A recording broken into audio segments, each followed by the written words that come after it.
안녕하세요. 딥다이브입니다. 오늘 저희가 함께 들여다볼 자료는 바로 JS링크, 종목 코드 127120이죠. 네, 이 기업에 대한 투자 분석 보고서인데요. 원래 유전체 분석하던 회사인데 히토르 연구자석 제조로 완전히 변신을 시도하고 있습니다. 정말 흥미로운 케이스죠. 이번 딥다이브에서는 이 보고서를 토대로 JS링크가 왜 변신을 택했는지, 또 지금 재무 상태는 어떤지, 시장에서는 어떤 평가를 받고 또 미래는 어떨지 그 핵심만 빠르게 한번 짚어보겠습니다. 자, 그럼 바로 시작해볼까요? 우선 보고서 내용을 보면 JS링크, 그 전 이름이 DNA링크였잖아요. 맞아요.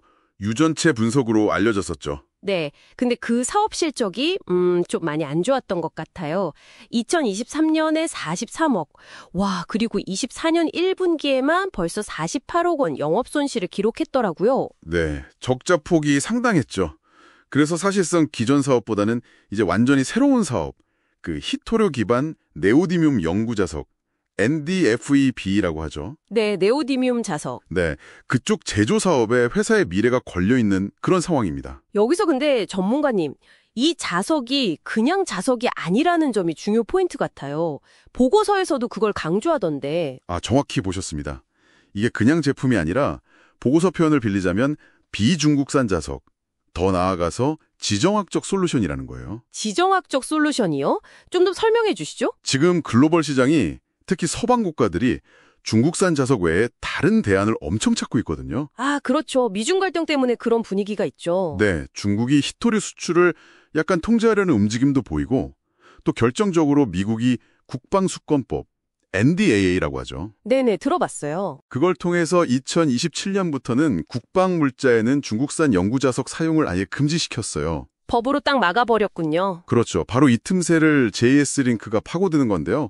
호주에 있는 라이너스라는 회사에서 원료를 공급받는 MOU도 체결했고요. 아, 원료 공급처도 비중국으로 확보하고. 네, 그래 기술력만 보는 게 아니라 이런 지정학적인 흐름 속에서 기업 가치가 만들어질 수 있다는 걸 보여주는 거죠. 이야, 정말 큰 그림을 보고 베팅하는 거네요. 근데 이 보고서 동시에 재무 상태는 매우 위험하다고 경고하고 있어요. 네, 그게 또 발목을 잡는 부분이죠. 기존 사업도 안 좋은데 신사업 투자 비용까지 들어가니까 현금이 계속 빠져나가고, 그래서 뭐 전환사채, 시비나 유상증자 같은 외부 자금에 의존할 수밖에 없는 구조라고 하더라고요. 맞습니다. 재무제표만 보면 사실 좀 아슬아슬하죠. 보고서에서도 자체 현금 창출 능력은 아직 없다고 평가하고 있고요. 누적 결손금이 제가 본 게 맞나요? 900억 원이 넘는다고요? 네, 908억 원 맞습니다. 상당히 부담스러운 숫자죠. 와, 그 정도면 정말 심각한데요. 그래서 단기적으로는 2025년의 계획대로 예산 1공장, 연산 1000톤 규모죠. 네, 예산 공장. 네, 그게 가동돼도 대규모 적자는 좀 이어질 거라고 보고 있고요.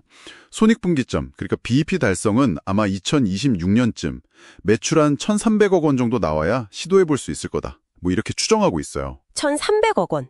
그럼 본격적으로 돈을 버는 시점은 언젠가요? 그건 이제 미국이랑 말레이시아 공장까지 다 돌아가야 가능할 것 같아요. 각각 3,000톤 규모로 보고 있는데 이게 아마 2027년 이후가 될 가능성이 높죠. 미국, 말레이시아, 총 6,000톤이 추가되는 거군요. 네.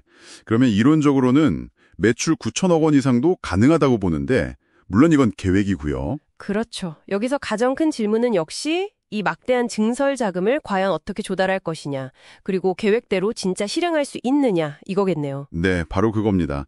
리스크가 상당히 큰 거죠. 그런데 말이죠. 이렇게 재무적으로 불안한 상황인데도 불구하고 보고서는 최대 주주의 행보를 좀 주목하는 것 같았어요. 박진수 의장이 개인 돈으로 200억 원을 투자했다면서요. 아, 네. 그 부분 주당 한 15,300원 정도에 들어갔다고 하죠. 이게 그 900억 넘는 적자 상황에서 의미가 있는 움직임일까요? 분석 보고서는 이걸 꽤 중요하게 봐요. 재무 리스크가 이렇게 큰데 최대 주주가 자기 돈을 그것도 200억이나 넣었다는 건 그만큼 이 사업 성공에 대한 확신이 강하다는 걸 보여주는 거 아니냐는 거죠. 아, 일종의 책임 경영 혹은 자신감의 표현으로 해석하는군요. 그렇죠. 외부 투자자들 입장에서는 그래도 조금은 안심할 수 있는 뭐랄까 방패막이 역할을 할 수도 있다는 분석입니다. 지금 당장의 숫자가 아니라 미래 가치에 거는 베팅인 거죠. 흥미롭네요. 재무적 위험과 경영진의 확신이 공존하는 상황.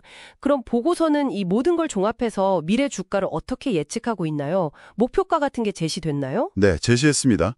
2025년 11월 15일을 기준으로 목표 주가를 72,000원으로 잡았더라고요. 72,000원이요? 지금 주가 생각하면 엄청 높은데요. 어떻게 나온 거죠? 계산 방식이 좀 독특해요. 일본적인 PER이나 PBR 방식이 아니라 미래가치 합산 방식 SOTP라고 하죠.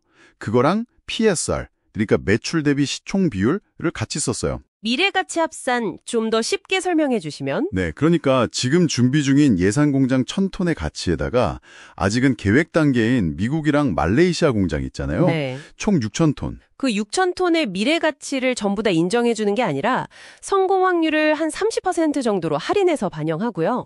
성공 확률을 적용해서요. 네. 그리고 앞으로 자금 조달하면서 주식수가 늘어날 가능성, 즉 지분 이석 가능성도 15% 정도 미리 감안해서 계산한 수치입니다. 와, 굉장히 여러 가지 가정을 넣어서 계산했네요. 결국 미래 계획이 잘 실행되어야만 도달 가능한 목표치라는 거군요. 맞습니다. 현재 실적보다는 미래에 대한 기대치가 아주 강하게 반영된 목표가라고 봐야죠. 그래서 이 목표가 자체가 이 회사가 넘어야 할 과제들이 얼마나 많은지를 보여주는 것이기도 하고요. 그렇다면 이 높은 목표가를 현실로 만들기 위한 핵심 동력, 그러니까 상승 요인으로는 뭘 꼽고 있나요? 보고서에서는 크게 세 가지를 들고 있어요. 첫 번째는 역시 예산 공장이죠. 이게 성공적으로 양산을 시작해서 얘네 진짜 할 수 있구나 하는 걸 보여주는 거. 불확실성 해소죠. 네, 첫 단추를 잘 꿰는 게 중요하겠네요. 그렇죠. 두 번째는 미국 사업의 구체화예요. 미국 정부 보조금을 받는다든지 아니면 현지 기업이랑 합작사를 만든다든지 실제 공급 계약을 따낸다든지 하는 가시적인 성과가 나오는 거죠. 미국 시장 진출이 현실화되는 것. 네. 그리고 마지막 세 번째는 좀 거시적인 건데 미중 갈등이 계속되면서 이 비중국 공급망으로서의 JS링크의 가치가 더 부각되는 그런 시나리오입니다. 알겠습니다. 그럼 반대로 이 계획들을 가로막을 수 있는 위험 요인, 하방 리스크는 어떤 것들이 있을까요? 역시나 가장 큰 건 자금 문제입니다. 추가 자금 조달 과정에서 기존 주주들의 지분 가치가 희석될 수 있다는 거. 이게 가장 큰 부담이고요. 네, 유상증자나 시비 발행 같은 거 말씀이시죠? 그렇죠. 특히 2026년 9월부터 주식으로 전환될 수 있는 시비 물량이 꽤 있다는 점도 지적하고 있어요. 잠재적인 매도 물량이 될 수도 있겠군요. 네. 그리고 두 번째로는 당연히 지속적인 현금 소진 문제, 돈이 계속 마르는 거죠. 마지막으로는 기술적인 실행 위험인데 예를 들어서 목표로 하는 고사양 자석, 45 유희 등급 같은 거요. 네. 그런 고품질 자석을 계획대로 양산하지 못하는 그런 기술적인 실패 가능성도 리스크로 꼽고 있습니다. 기술, 자금, 시장 환경, 정말 넘어야 할 산이 많네요. 말씀대로 정말 하이리스크, 하이리턴의 정석 같은 느낌입니다. 자, 여러분, 이 모든 내용은 우리에게 무엇을 말해줄까요?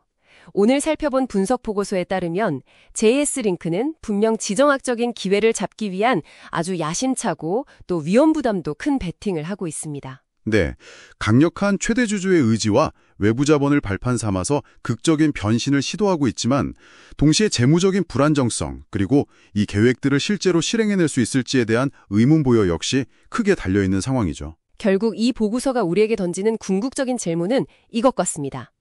JS링크가 과연 이 거대한 미중 경쟁 구도 속에서 전략적 중요성이 커진 비중국 영구자석 시장의 핵심 공급자라는 목표를 성공적으로 달성해낼 수 있을 것인가? 네, 그 실행 능력이 관건이 될 것 같습니다. 마지막으로 여러분께도 한번 생각해볼 질문을 던지면서 오늘 딥다이브 마무리하겠습니다.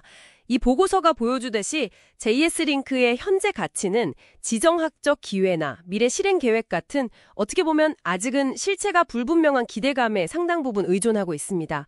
그렇다면 이 기업 가치 중에서 얼마만큼이 실제 기술력이나 생산 능력 같은 단단한 현실에 기반하고 있고 또 얼마만큼이 시장의 마음을 움직이는 강력한 스토리 혹은 내러티브의 힘일까요? 한 번쯤 진지하게 고민해볼 만한 지점인 것 같습니다. 오늘 딥다이브는 여기까지입니다.